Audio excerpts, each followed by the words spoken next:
Might happen to capture some of the crashes.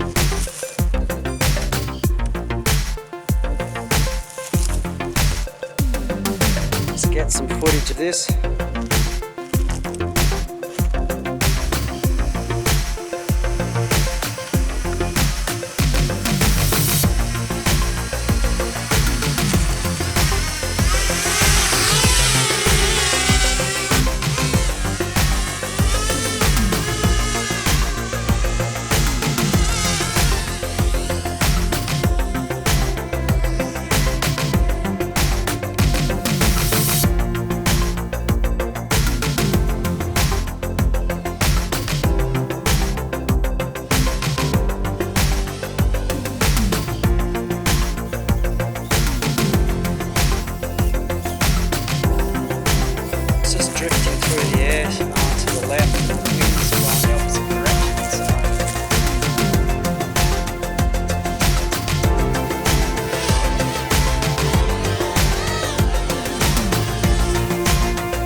It just takes a beating, absolute smack down beating.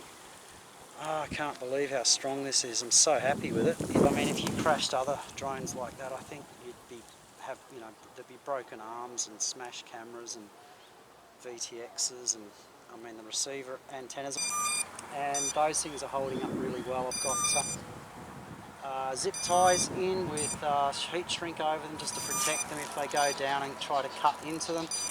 They'll be protected, and so far it looks like they've held up really well. Yeah, I don't know if we got any of those crashes, but I guess when we get back we'll see.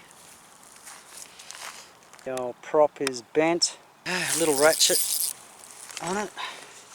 I'm probably over tightening the props. I'm going a little bit too hard on them. I think the simpler you travel, the better you feel. It's much easier when you just walk down the road with your quad in your hand, and you know, you just don't take all this camera gear and trying to film things.